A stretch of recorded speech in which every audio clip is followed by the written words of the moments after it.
Eccoci insieme cari telespettatori in collaborazione con l'FNP del Veneto, FNP CISL del Veneto, pensionati quindi del Veneto. Abbiamo il piacere di avere qui con noi in studio Tina Cupani, segretaria generale FNP CISL, ben ritornata segretaria. Grazie.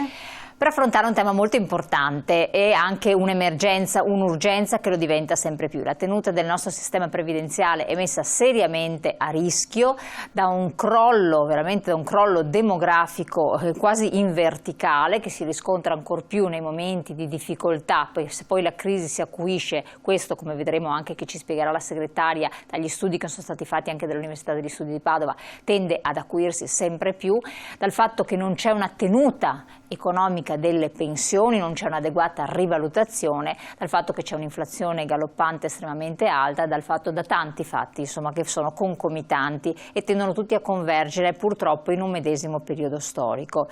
Allora, relativamente in modo particolare a questo fenomeno, questa tempesta perfetta del calo demografico, delle prospettive di vita e delle aspettative di vita dei pensionati, eccetera, l'FNP CISL del Veneto ha fatto un convegno, ha organizzato un convegno di carattere regionale molto interessante, segretaria. Secondo me è veramente a volte anche toccante, perché i temi affrontati ti fanno fare delle riflessioni a tutto tondo, non tondeggianti, ma anzi abbastanza acute. Che cosa è stato quando si è svolta la settimana scorsa? Sì, si è svolta la settimana scorsa. Per noi è stato la logica conclusione di tutta una serie di valutazioni che stavamo facendo sull'andamento demografico, in una logica anche di verifica della tenuta del sistema, ma anche e soprattutto della verifica della sostenibilità da un punto di vista valoriale di importo delle pensioni da parte dei nostri pensionati. Dei pensionati che noi rappresentiamo, ed è stato sconvolgente veramente capire e prendere atto che su tutto questo la politica non ci sta comunque mettendo come dovrebbe una puntualizzazione, ed è questo che ci ha molto preoccupato, perché noi, visto che non lo fanno gli altri, ci siamo sentiti come dovere politico, ma anche morale ed etico, di lanciare ora l'allarme, perché il 2050, che è il periodo 2040-2050 entro il quale la tempesta perfetta potrebbe avere purtroppo un suo drammatico risultato, se non interveniamo ora è chiaro che poi sarà tardi. Qualcuno lo vede lontano il 2050, ma se noi pensiamo agli anni 2000 che sono l'altro giorno... Si diceva il 2020 nel 2000. Siamo nel 2000, fine 2022-2023, è chiaro che qualsiasi politica che debba essere messa in atto da parte della politica deve partire da ora, perché domani è troppo tardi. E noi i dati che abbiamo sono quelli che abbiamo anche riportato in una delle slide che vi abbiamo fatto avere. Infatti adesso vediamo, prima di vedere le slide, siccome volevo far vedere anche ai nostri telespettatori alcuni elementi salienti che sono emersi in occasione del convegno. Vediamo un attimo il servizio, che poi andiamo anche a commentare i dati, prego. Sì.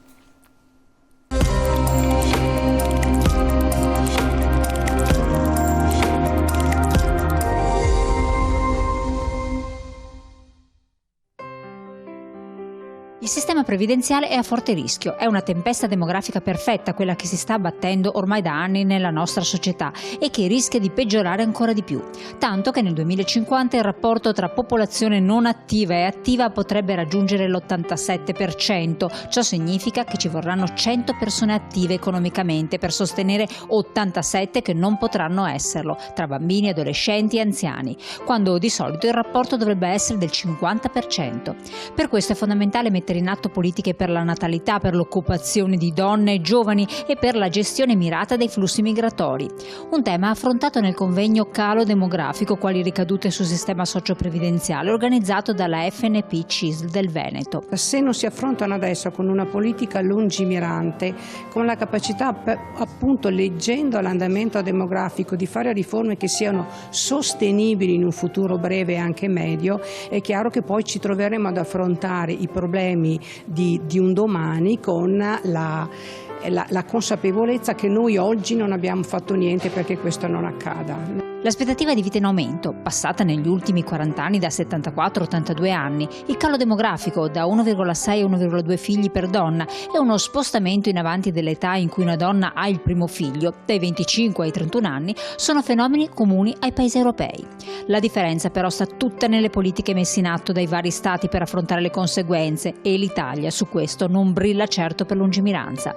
Dobbiamo pensare che la fascia tra i 60 e i 70 anni di età sempre più sarà una fascia lavorativa anziché pensionistica, lo è già di fatto per effetto delle ultime riforme, e quindi bisogna incentivare la formazione continua del lavoratore e la sua collocabilità sul mercato del lavoro anche oltre quelli che sono i tradizionali ambiti, cioè i giovani. Anche il 50enne e il 60enne deve essere oggetto di una formazione continua che renda le sue competenze adeguate rispetto alle necessità. Secondo il sindacato, la vera ricetta per la sostenibilità deve essere un lavoro dignitoso e pagato adeguatamente, oltre a un aumento del tasso di occupazione che però vede le donne in grosso deficit. Infine, non è più rimandabile una vera riforma del sistema previdenziale. La risposta ai bisogni anche di equilibrio della previdenza e della sanità derivano dal fatto di creare più occupazione e di creare buona occupazione, perché come sappiamo il nostro sistema funziona sul fatto che le pensioni vengono pagate dai contributi versati dai lavoratori e dalle imprese.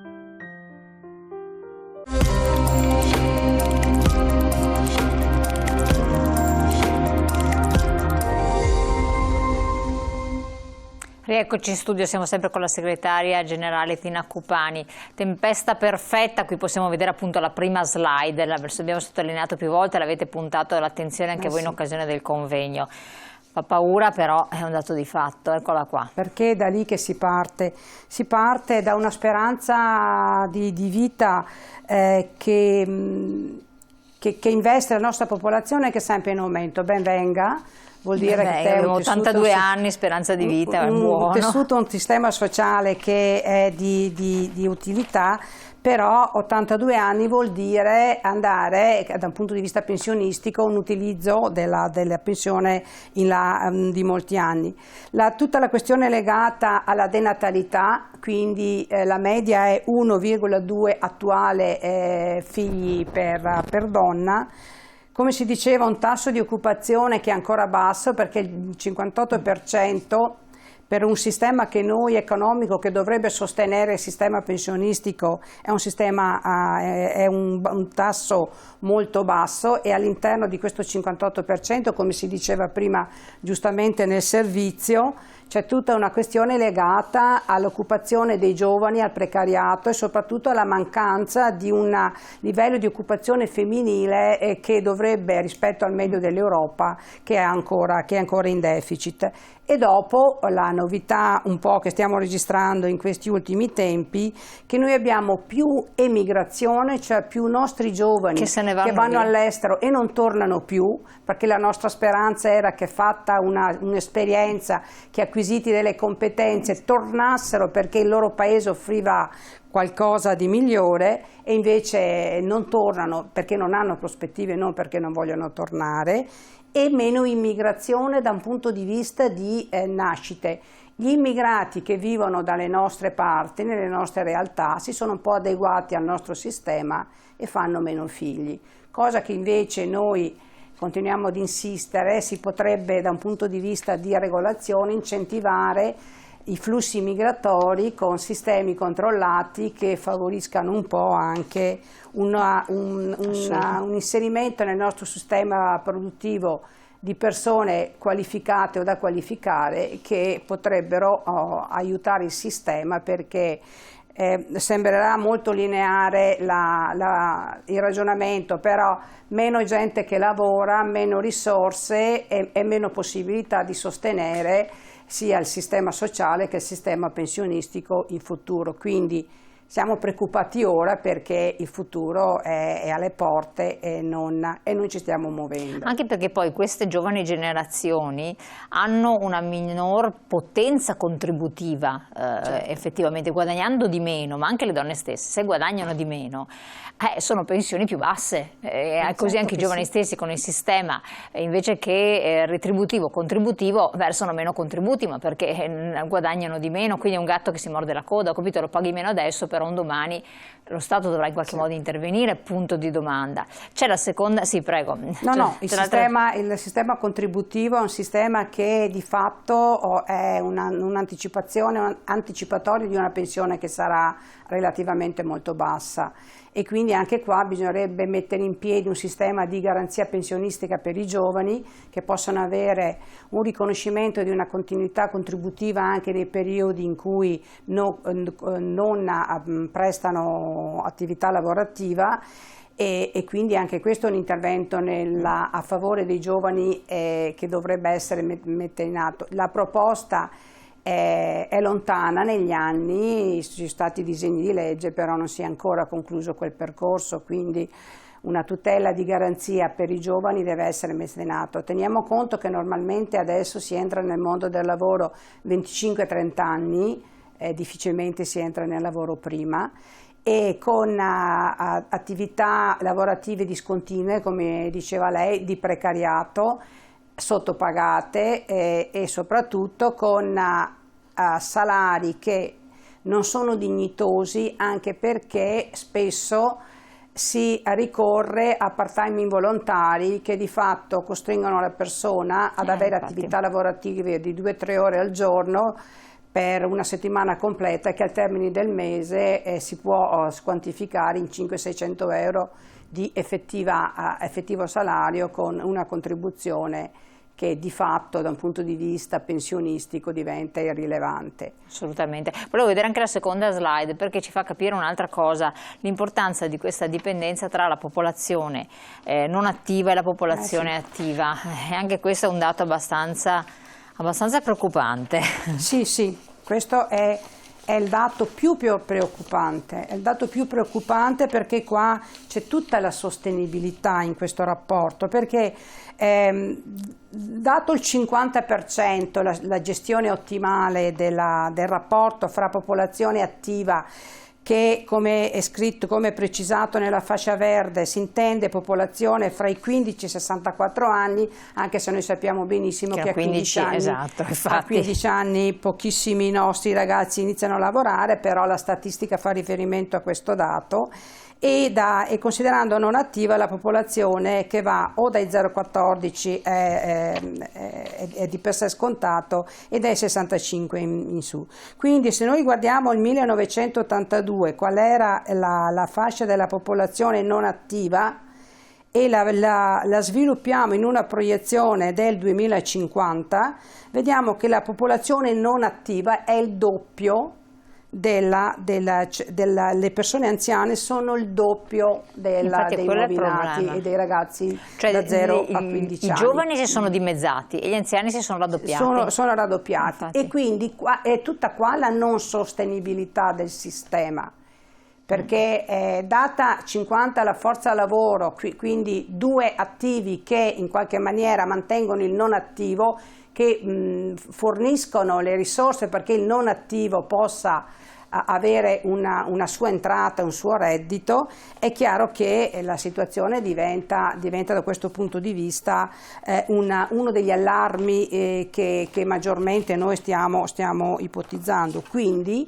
per questo che cioè il rischio è il collasso del sistema. Si rischia il collasso del sistema, e si deve capire oggi cosa si può fare. Vediamo anche la terza slide, popolazione attiva in Italia sempre indietro, e le donne sono le grandi assenti. Qui fa un confronto anche molto interessante secondo me tra l'Italia, il Veneto, ma anche l'Unione Europea. Che cosa vediamo? Vediamo che l'Italia rispetto agli altri paesi, su tutto quello che riguarda le politiche di genere, non fa altro che rafforzare quel principio di ritardo che abbiamo sempre comunque nel tempo evidenziato.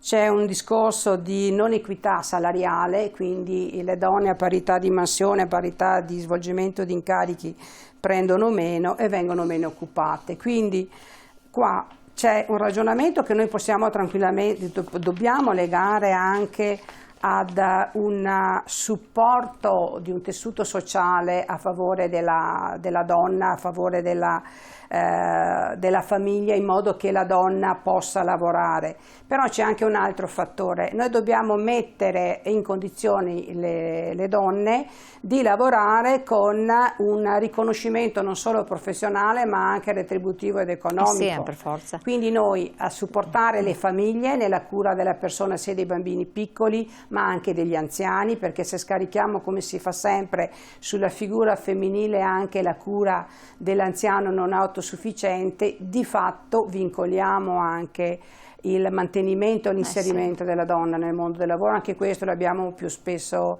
ripetuto. Quindi il grosso lavoro che noi dobbiamo fare per quanto riguarda la valorizzazione della figura è di inserirla numericamente con numeri più importanti all'interno del tessuto produttivo. Si può fare, si deve fare. Il dottor Dalla Zuanna aveva fatto una sottolineatura molto importante, che al di là del tessuto sociale di supporto, nei paesi del nord, del nord Europa, la scelta di fare più figli è legata al fatto che ambedue i coniugi hanno un'attività lavorativa. Quindi anche la garanzia e la sicurezza economica d'entrata fa sì che le famiglie giovani, anche meno giovani, siano comunque incentivate a fare più figli, perché la denatalità non può che essere superata attraverso un supporto alle famiglie e ai nostri giovani che in qualche maniera facciano figli, sentendo però un sistema che li supporta, che può essere familistico, quindi la famiglia, i nonni, i vicini, le persone che si rendono disponibili, che deve essere l'intervento sociale e quindi i nidi, e la possibilità anche di economica di sostenerli. Adesso abbiamo visto alcuni hanno aumentato tipo di 40 euro al mese. Quote. Qua la Regione Veneto deve capire che in questa situazione così difficile bisogna, su tutto quello che è la tenuta del sistema sociale, che metta più risorse, deve investire di più, perché le risorse che arrivano dai fondi del nazionale non sono sufficienti. Anche la Regione Veneto da questo punto di vista deve cominciare ad ipotizzare l'utilizzo di altre risorse.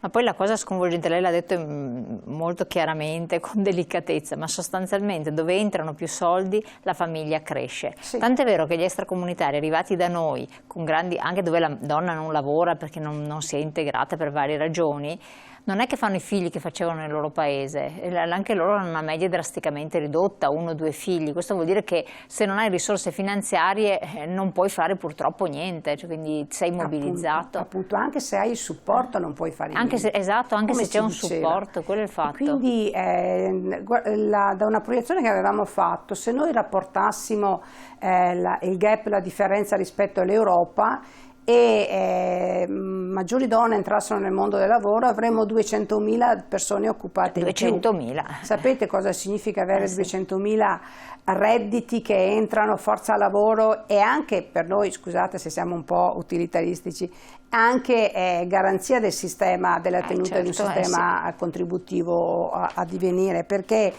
parte tutto da lì, dalla tenuta del sistema. Voi che cosa, come sindacato, che prospettive avete ravvisato, cosa chiedete anche, di che cosa vi fate forti? Noi chiediamo attenzione alle donne e quindi favorire l'occupazione femminile, favorire il ritorno dei nostri giovani che sono andati all'estero, che trovano una giusta, adeguata retribuzione e riconoscimento professionale anche nel nostro paese, regolare anche tutte le politiche relative ai flussi migratori. Noi abbiamo bisogno di manodopera, abbiamo bisogno anche di professionalità che non abbiamo. E se riusciamo a trovarle in persone già adulte, perché no? Perché non gestirle bene con intelligenza ed inserirle nel nostro tessuto produttivo. E noi chiediamo, per quanto riguarda la futura riforma previdenziale, di riconoscere un limite, un tetto oltre il quale da un punto di vista contributivo, di versamenti di contributi, non si deve andare 41-42 anni, e una flessibilità in uscita che possa essere gestita in maniera flessibile, come dice la stessa parola, flessibilità. Perché dico questo? Perché se io guardo in uno sviluppo della futura riforma previdenziale e tengo conto che attualmente si entra nel mercato del lavoro a 25-30 anni, a 41 anni di contribuzione a quanto andiamo? Esatto. Siamo lì, no? Non ci siamo, esatto, non è possibile. E quindi in ogni caso non si può dire, si deve cercare di fare in modo che le persone giovani possano entrare nel mercato del lavoro prima, e ritorno a dire, con una retribuzione adeguata, perché la base per la futura pensione è sempre legata alla propria retribuzione. Dobbiamo anche tenere conto che ci sono dei lavori usuranti, ci sono i lavori gravosi, rispetto ai quali in uscita noi non possiamo ipotizzare i 68 anni. Ci sono situazioni tali che aggravano il fisico, aggravano anche la tenuta psicologica delle persone, sulle quali noi non possiamo non fare un ragionamento. Io dico sempre, noi pensiamo, adesso mi torno un po' al mondo che ha lasciato, che è il mondo della scuola. Un insegnante della scuola dell'infanzia a 65 anni con una sezione con 25-28 bambini di 3, 4, 5 anni.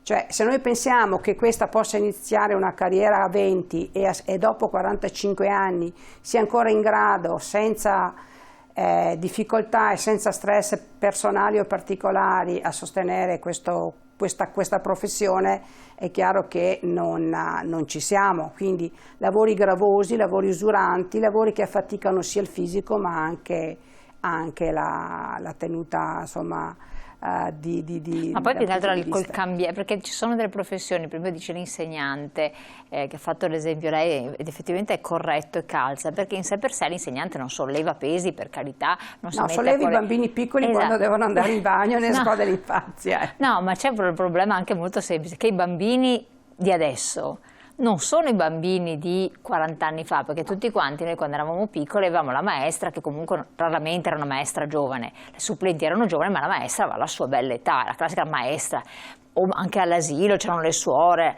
ma era diverso perché erano tutti quanti bambini più o meno tranquilli, c'era il bambino vivace. Adesso vai in queste classette di questi bambini alle scuole materne, sono di una vivacità pazzesca, hanno delle energie straordinarie e ce ne vorrebbero 2 di maestre per riuscire a tenerli, con un'energia psicofisica, perché oltre che fisica è proprio psicologica molto importante, per cui bisogna anche pensare all'adeguamento, oppure certi lavori non usuranti, però dove c'è la tecnologia. Usuranti e gravosi, perché dobbiamo tenere distinti. I gravosi è da un punto di vista fisico insostenibili, esatto. Usuranti che in qualche maniera non ti danno più la lucidità per svolgere con quella professionalità, con quell'attenzione con cui soprattutto bambini piccoli devono essere seguiti e devono essere giustamente tutelati. Quindi dobbiamo capire che intenzioni ha il governo rispetto a tutte queste criticità, che sono tante, che sono molteplici. Però anche il patto, giustamente il professore ha toccato un aspetto molto interessante, attenzione al patto che è stato stretto con il lavoratore, che nel tempo ai lavoratori attuali è stato cambiato, cioè tu Stato fai un patto con il lavoratore che inizia a lavorare pensando di avere un certo tipo di pensione e poi cambi le condizioni in corso d'opera. Questo è destabilizzante effettivamente, anche dal punto di vista psicologico, perché tu pensi una certa prospettiva, così non ti consente più neanche di pensare, cioè non pensi a niente, perché tanto è la sfiducia appunto dei giovani nei confronti del sistema pensionistico, per cui dicono beh tanto mi conviene andare via all'estero, prendo di più, metto da parte e poi si vedrà un domani, no? In effetti questo era stato evidenziato ed è anche una delle richieste che facciamo noi, una riforma strutturata e che sia nel Sicura, tempo certo. stabile, perché le condizioni in cui io ora entro nel mondo del lavoro e che è l'inizio della mia costruzione di una pensione devono essere le stesse che mi trovo quando io esco dal mondo del lavoro. Sì, era stato sottolineato, ma era stato sottolineato anche da Re Fosco nella sua relazione. Sì. Quindi la garanzia di un sistema pensionistico che conosco nel momento in cui io entro nel mondo del lavoro e che poi non venga più modificato, cioè non può la legge di bilancio di ogni anno determinare o definire regole diverse perché vengono demotivati ancora di più quei giovani che in questo momento non fanno particolare attenzione alla loro futura pensione.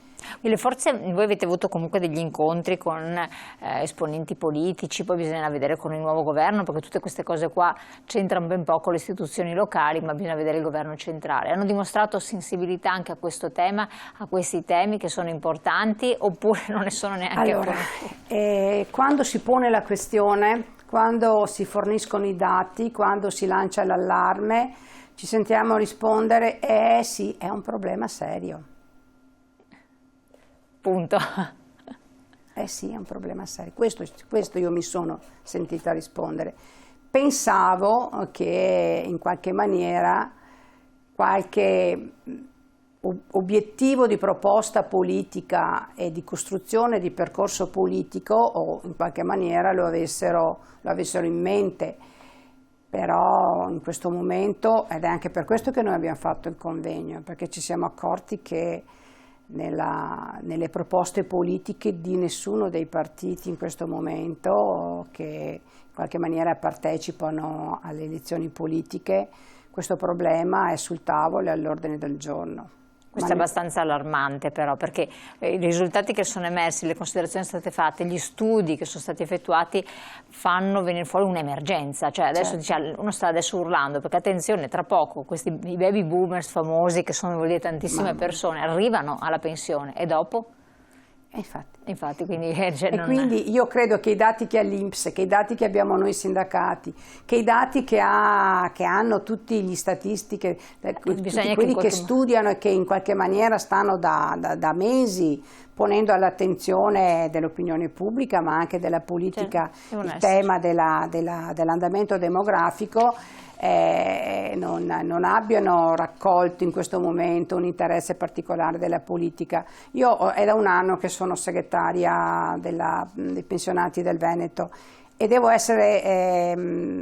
ribadire che noi è da un anno, da quando sono entrata, noi abbiamo cominciato anche nelle vostre trasmissioni a lanciare un grido di attenzione rispetto a questo. Noi torneremo a parlarne, adesso il tempo è letteralmente volato, voglio che facciate anche appunto delle riflessioni, delle considerazioni, rivedete anche la puntata sul web perché ci sono dei temi che veramente sono molto molto importanti, ci riguardano tutti indistintamente, pensionati e anche non pensionati, anche le giovani generazioni, molto molto da vicino. Abbiamo visto le prospettive e anche le proposte da parte del sindacato, ringraziamo Tina Cupani di essere stata qui con noi, vi ringraziamo di averci seguito e naturalmente ci rivediamo prestissimo la prossima settimana.